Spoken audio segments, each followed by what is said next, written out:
Hello class. Today we're going to be talking about immunological memory.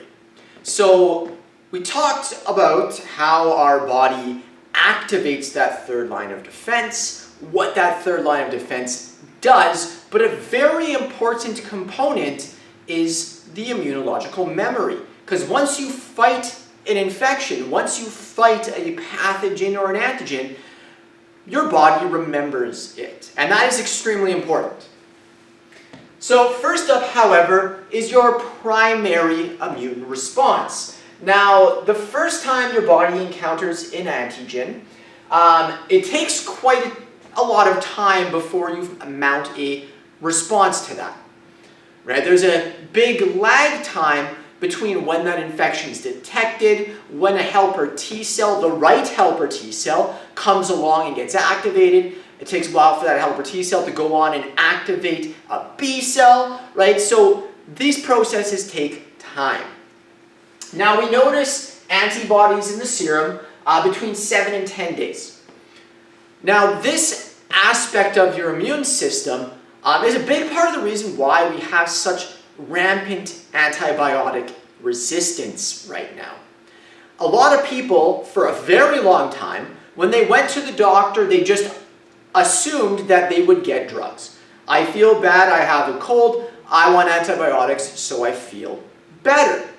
Now that train of thought might not sound like there's anything wrong with it, but the reality is they get prescribed antibiotics, they would take them for a couple days, they would feel better, and then they'd be like, I'm done, I feel better, I'm going to stop taking these antibiotics.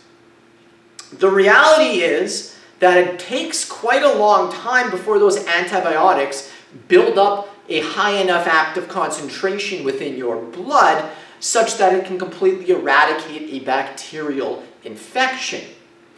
So what was happening was their immune system was just finally kicking in. It wasn't the antibiotics in most of the cases, right? Most colds are not bacterial, they're viral in origin. And antibiotics do nothing for that. So overuse of antibiotics through prescription and overuse in agriculture, we give a ton of antibiotics to animals, has led to massive resistance in the population. Now, it is important if you are going on antibiotics, you do take them for their entire course because you do want that level to get high enough in your blood that it's going to kill them all. Right? The worst thing you can do is leave a couple stragglers alive because that is those stragglers are the ones that eventually build resistance. Okay, so after your primary immune response, you have your secondary response, right? If you are reinfected with that same pathogen. Now, when you're re-exposed, you get a much faster, much stronger, and more prolonged immune reaction, right? It's going to be faster, stronger, and that's because you've fought it, you now remember it, so therefore you are going to make sure you don't get it again. So when you get reinfected with something, you don't even notice that you've been infected because your immune system clears it up because of this memory. So antibodies are detected in serum between 3 and 5 days. Now, if you look here, this is a graph. It's not 100% accurate, but it's close enough. This is your primary exposure here, and this is the amount of antibodies produced. And here's your second exposure. You can see it's faster, much stronger, more prolonged. Keep in mind that this scale here is exponential. It's not actually linear, right? If you look, this is 10 to the power 1, 10 to the power 2, 10 to the power 3, 10 to the power 4. That's 10, 100, 1,000, 10,000. So really, this response here is several orders of magnitude higher than your primary response. All right, here's another graph. Looks a little bit cleaner, but it's illustrating the exact same thing. So what is immunity? what is immunity? What does it mean to have immunity against something? Well, immunity is going to be resistance to a disease-causing organism or harmful substance. Keep in mind, not all disease-causing organisms are dangerous because of their colonization of your bodies, because some of them produce toxins, for example. Tetanus, the bacteria Clostridium tetani, is not dangerous when because of its infection. It's dangerous because it produces tetanus toxin, which wreaks havoc on your muscular system. Now, when it comes to immunity, there's two different types. There is active immunity and there's passive immunity. Active immunity is you produce the response, i.e. it's your antibodies. Now, that can happen in two ways. Either natural exposure to an antigen, so, if someone coughs in your face, now you've got a cold, or it can be artificial, which is immunizations, vaccinations. Immunizations, vaccinations, you get an injection, and there's many different forms they can take. I'm going to be giving you guys an assignment where you're going to be going through all of the different types of vaccinations, but generally they want to elicit an immune response against that pathogen's antigen, such that if you're reinfected, your body will have that secondary response, right? That faster, stronger response against those antigens. So, important thing, you fought it, you won, you remember it. It's the whole premise on why vaccinations work. Now, active immunity develops slowly, but it does last for years. Certain vaccinations, for example, measles vaccinations, you get that in your MMR vaccinations when you're a child. The measles vaccination, for most people, gives you lifelong immunity. Whereas others, like tetanus, for example, that's only a vaccination against what's called the toxoid. It's an inactivated form of the tetanus toxin. That immunity is much shorter lived, and you have to go get boosters every once in a while. Passive immunity. You do not produce the immune response directly. So you are getting antibodies into your body by another means. Now, the cool thing about passive immunity is it is immediate. It is immediate, and unfortunately, it does have a somewhat short duration. A couple weeks to a month, and those antibodies will degrade. Now, there's two ways again, natural or artificial. Natural, the mother's antibodies will pass through the placenta into the child.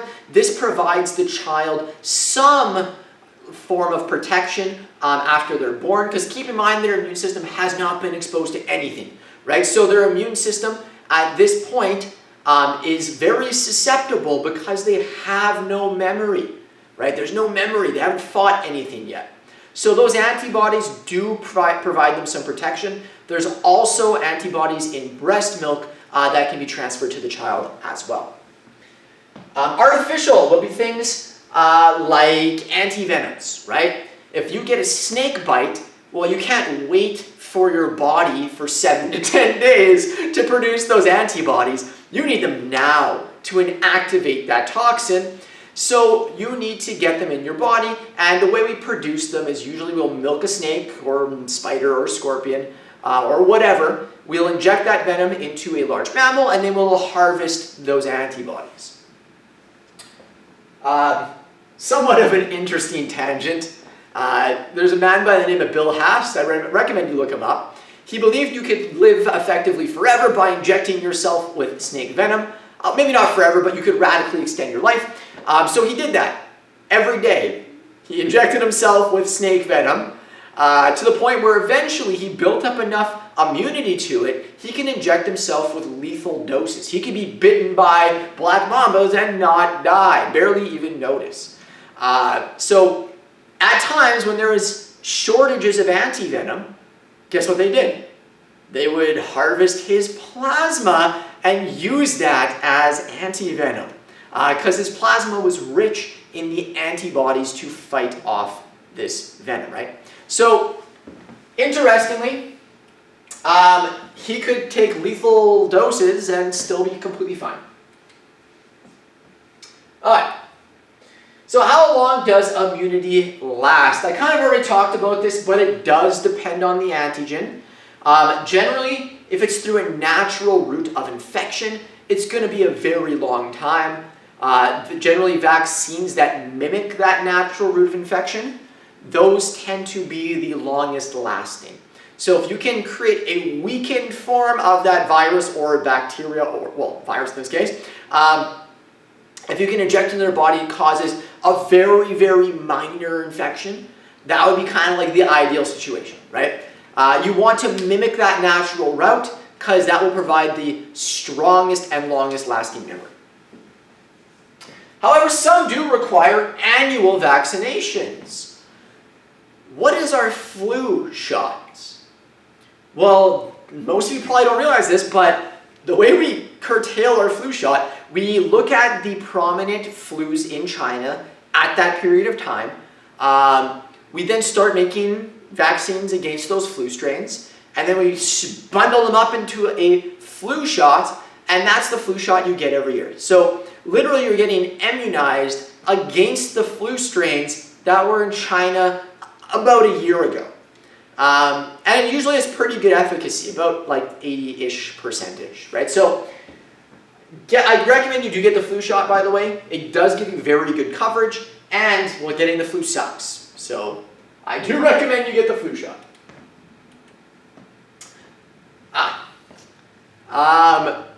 So vaccines are extremely important. I highly recommend you watch some of the videos I'm linking on my website on the importance of vaccinations, but as well, there's going to be some more videos focused on anti-vaxxers and some interesting videos on things like polio survivors, for example. You're way too young to know about polio, but there is still people alive today living in iron lungs, devices that breathe for them because their respiratory system is paralyzed due to polio. So there's literally people living in these giant iron lungs that are relics of a different era. And during that era, parents were scared to send their children outside. They didn't understand how this disease was transmitted, but at any point in time, your child might get it and be paralyzed or die. So polio was immensely terrifying. But due to a massive worldwide concerted effort, we've almost eradicated it from this planet. In fact, if it wasn't for a couple countries banning the vaccine, it would be eradicated. Now, why am I telling you this? We are afraid now because vaccination rates are going down, right? We are so far removed from that past that we have forgotten how bad it was before vaccinations. Vaccinations are victims of their own success. Let me tell you a story to try to elucidate this fact. So, the first Arctic explorers, from Britain, from the UK, they decided they're going to go to the North Pole. They had all of the best supplies, all of the best foods, delicious canned meats, wonderful different teas. They had everything. They had dog teams, they had everything they needed in order to get there, except for one thing. Spoiler alert, they all died. They all died, and they died of something that hundreds of years earlier had been completely eradicated, because we figured out how to treat it. Anybody know what happened to sailors a long time ago? It's the reason why sailors have the nickname limeys. Well, sailors used to get scurvy. And what's the cure for scurvy? Well, scurvy is just a lack of vitamin C. Without vitamin C for a prolonged period of time, you will die. And that is what those Arctic explorers forgot. They forgot to bring anything with vitamin C in it. So they all got scurvy, and as a result, they perished. Now, how could they forget something as simple as vitamin C? Well, they've forgotten how important it was because they hadn't seen scurvy forever, right? That is kind of the situation we are in right now when it comes to vaccinations. Vaccination rates in all developed world countries right now are on the decline. So vaccines are immensely important. And I'm going to talk about why. So let's first talk about this here. This weird symbol. It's pronounced R naught. And the R naught is the basic reproduction number. Now this is the expected number of cases that would arise from one infected individual. So if you're infected, how many people are you also going to infect? Now, if our R naught value is greater than 1, then the number of cases is growing, right? If you're infecting more than one person, then obviously the disease is spreading and it's growing. If you're infecting less than one person, obviously the disease is declining and it can be eradicated. Now,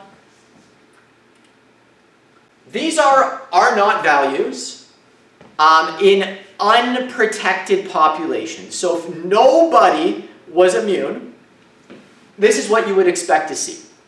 Measles is the most contagious virus on Earth.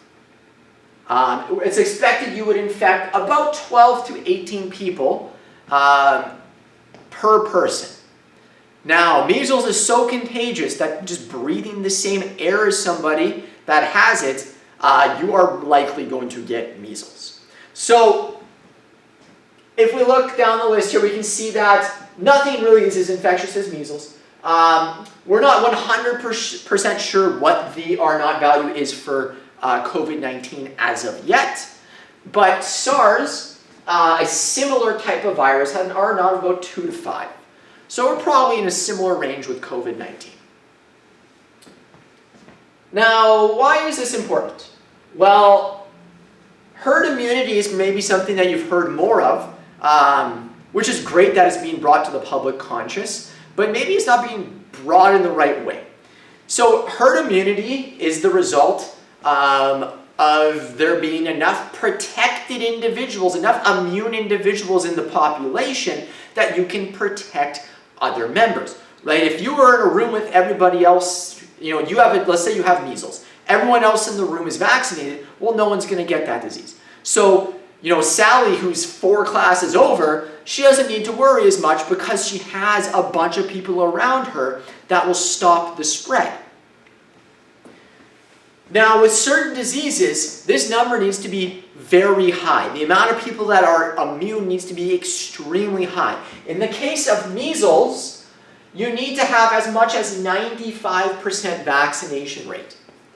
95% of the population. Otherwise, the disease may start to grow, right? We might need to see a resurgence, which we are seeing outbreaks of measles now in North America, where there was a huge span of time where there was none. Right? There was a huge outbreak 3-4 years ago in the Somali population in, I think it was in Minnesota. So there's been a couple outbreaks in Canada. So we're seeing a resurgence of these diseases that we have effectively eradicated, right? And the real danger of this is people are starting to think like, oh, it's a choice. I'm going to delay my kids getting vaccines. I don't want my kids to get vaccines because of X, Y, or Z reason. The risks are too high. But they're missing the most important point. Most important point is you don't get vaccines really to protect yourself. Yeah, that's an auxiliary benefit, right? That's something that is a benefit to you, obviously. But the real reason you do it is to protect those in the population that cannot get them. It is one of the most altruistic things you could possibly do, right? You're using your own body to protect other people that can't be vaccinated. Very young children, the immunocompromised, for example, right? You're protecting babies and you're protecting people that don't have good enough immune systems to even get these vaccinations in the first place. So keep that in mind. I really should update this, put COVID-19 up, but the last major epidemic before COVID-19 was the Spanish influenza, was the Spanish flu of 1918. Now, this epidemic was horrific. It killed over 100 million people, infected about a third of the globe, and it killed, it's about 5% of the population. Huge impact on our Earth. One thing to note, the second wave of infections was worse than the first, right? So we may think we are out of the woods here right now with COVID-19, but I would urge you to still be very conscientious of social distancing and some of the other measures like hand washing that have been implemented since. Still take those into consideration, because more than likely we are going to see a resurgence of the virus in Winnipeg, especially since we really didn't see many cases here at all. Now, when it comes to epidemics, most epidemiologists believe that we're going to see an increase in the number of global pandemics as we interact more with parts of nature that were more closed off, right? Bats carry a ton of different diseases, for example, and more than ever before, we're encroaching into territory where there is these types of animals. So our expansion across the globe means that we are going to have more outbreaks. And the reality is, since 1918, with the advent of global travel, global trade, we're a very globalized world, it's much easier for this disease to spread. Look how careful we've been, yet it's been, very few countries have been able to not have huge infection numbers due to COVID-19. HIV. HIV is human immunodeficiency virus. Now, I want to bring this up because it does destroy your immune system. It's an interesting way of kind of going back and checking to see what you learned. So, HIV is human immunodeficiency virus. It's found in blood, semen, vaginal secretions. That's how it is transferred. And it enters the body sometimes, through blood transfusions, blood-contaminated needles, or sexual intercourse. So what does HIV do? HIV infects your helper T cells. Now, if it kills off all of your helper T cells, will you have a third line of defense? Will you have a humoral and cell-mediated immune system? The answer is no, you won't, right? Because you need those helper T cells to activate B cells and cytotoxic T cells. So, without helper T cells, you're kaput, you're done, right? You've now developed what's called AIDS, acquired immunodeficiency syndrome. You effectively have no immune system, and basic infections will kill you. So HIV doesn't actually kill you directly, it kills your immune system. Now, AIDS is the result. I don't know why, maybe it's because I have a background in, virology and mechanisms of microbial disease. It always irks me when people talk about HIV and AIDS in the exact same way, like, oh, I caught AIDS. It's like, well, no. HIV is the virus. AIDS is the syndrome that can develop once your immune system has been effectively destroyed by HIV. So once you have AIDS, if someone says, I have AIDS to you, that means they have no immune system, and they're not long for this world, unfortunately. Okay, and I think that's all we're going to do today. Last note I want to leave you on again is vaccines are the victims of their own success. We have forgotten how bad these diseases are. When you get your DPT, diphtheria, pertussis, tetanus, or your MMR, measles, mumps, rubella, we forgot how many people, how many children died before these vaccinations. It was astronomical. And I'm scared we're going back to that place. If you go ask the Somali population of Minnesota, where they had that massive measles outbreak, go ask them now if they're still anti-vaxxers after what happened. I would bet that the answer is no, they're not.